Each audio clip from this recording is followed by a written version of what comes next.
welcome to the What Podcast. Very nice to be here and thank you for having me. I'm looking forward to chatting with you today, Nathalie. Yeah, me too. I would love for you to share a little bit about who you are and your background for the audience, and then we'll get into it. Perfect. I'm originally from Turkey, Istanbul. I came to Canada in 2001 to study chemical engineering at McGill and did my undergrad, master's, and PhD at McGill. I guess I fell in love with the city a little bit, and also I met my wife during the process at that time. So it's more like both an academic and emotional journey, I guess.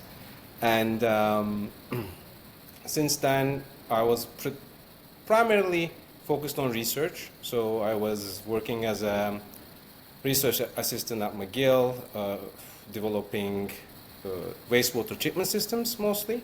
So in order to see how we can remove pollutants from wastewaters.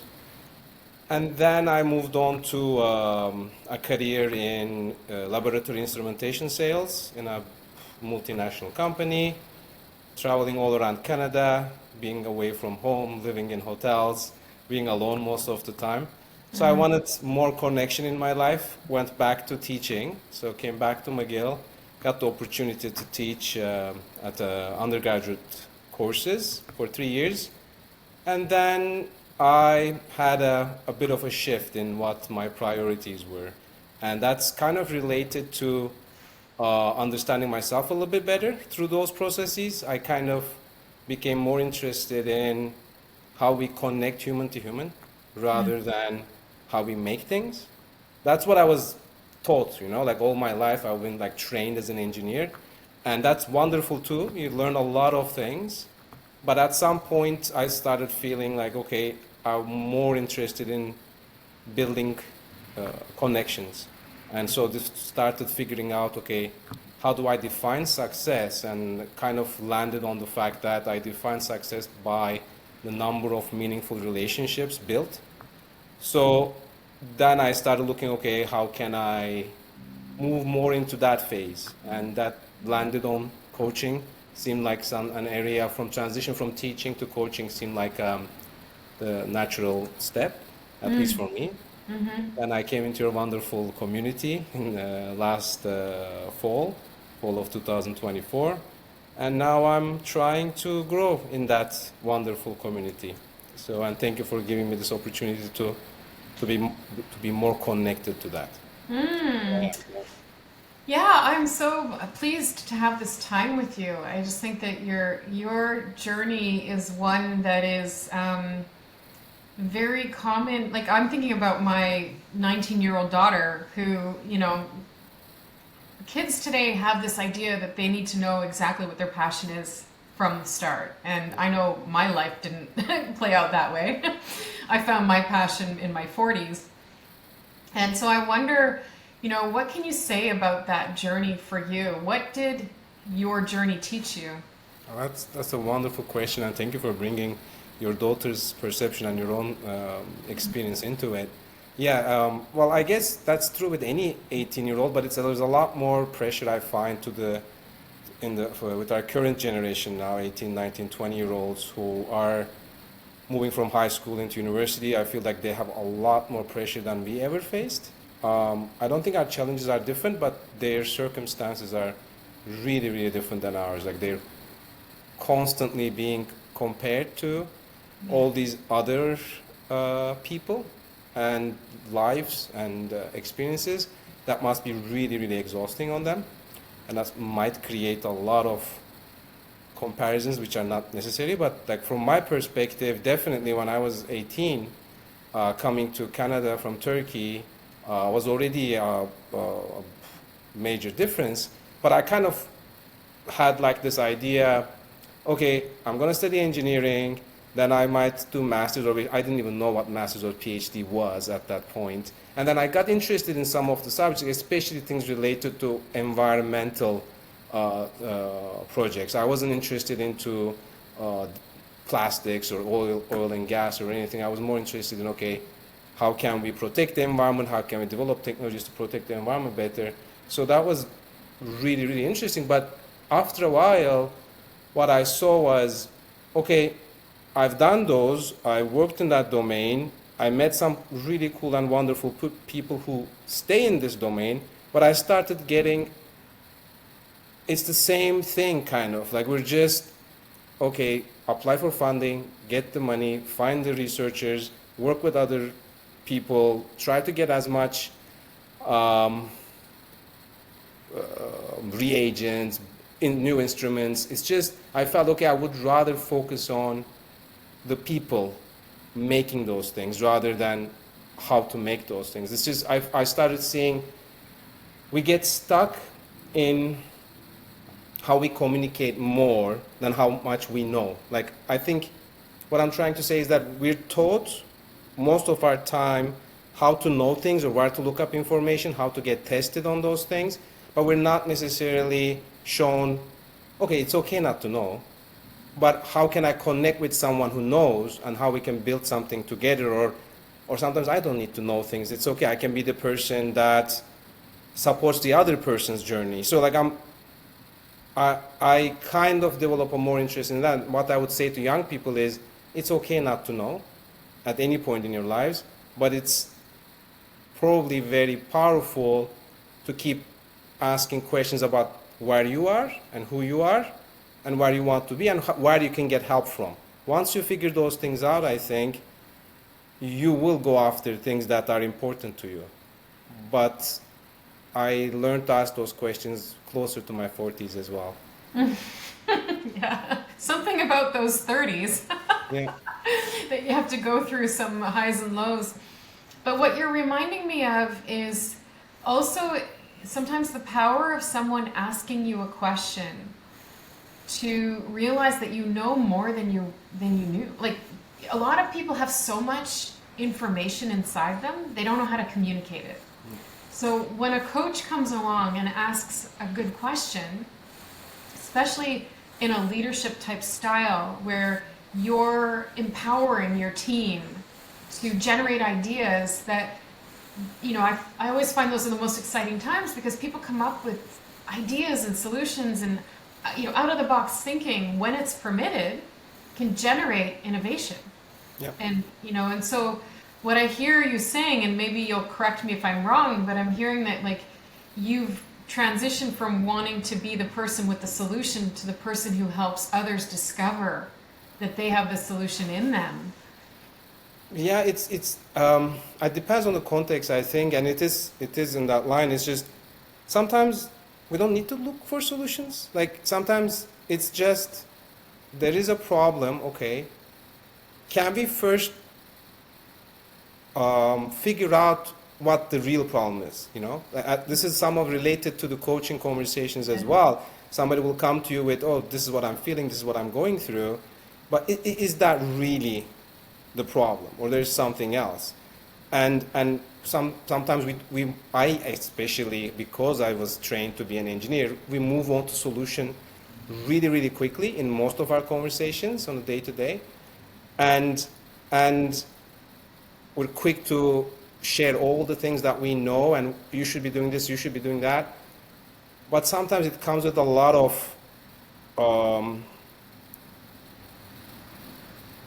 okay, I could have figured that out too. I don't need to be told what I should be doing, rather than let's just focus on, okay, let's define the problem.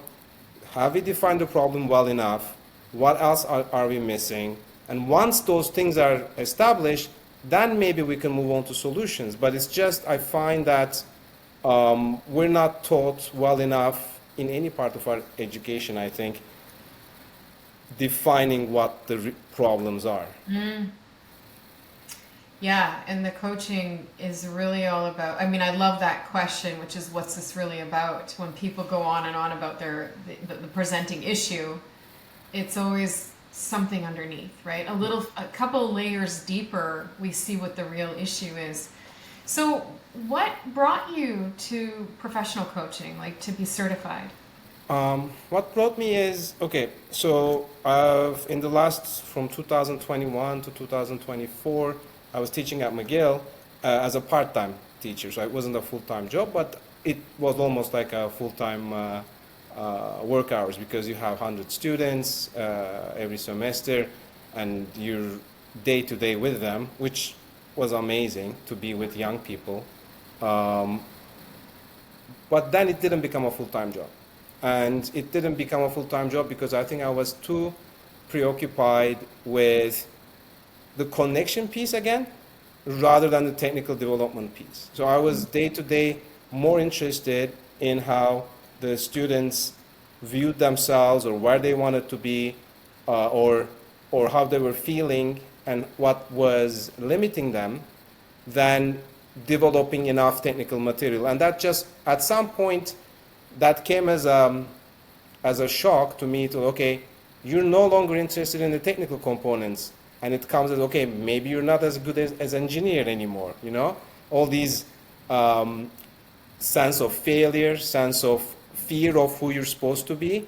And then I needed to stay there for a while because, like, okay, if you are no longer interested in the technical components, and which means you're not going to be able to be doing this job as a teacher because it will show, right?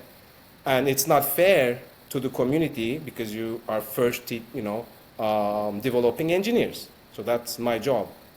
So if I'm not able to do that job properly, which means that my job description has to change.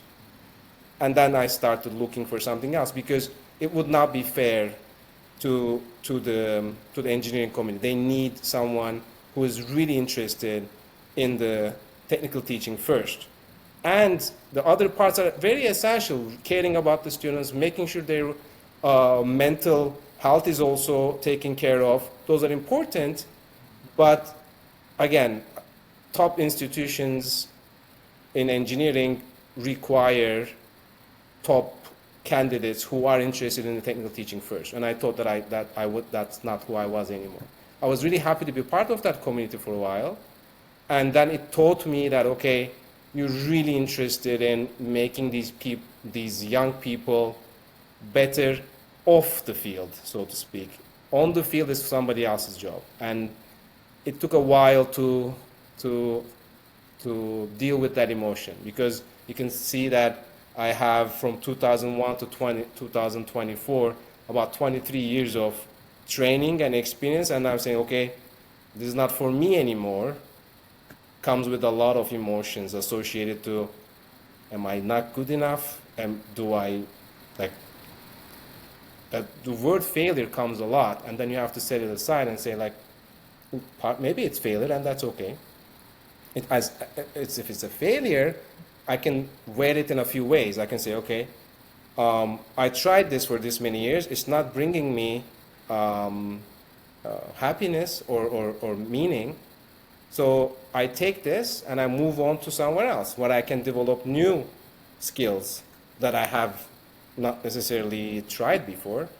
So that's how I came into coaching, is, okay, I really enjoy working with people, but I haven't had the foundations of how to do that. Let me do that. Wow. And you're a PhD, correct? Yes. That's a big chunk of your life and time and dedication. And I really appreciate your honesty with that feeling of failure. I know that a lot of people come to coaching after a big career in something, years and years of devoting their time to an expertise. So what do you think is the connection between that feeling and coaching, or moving toward coaching?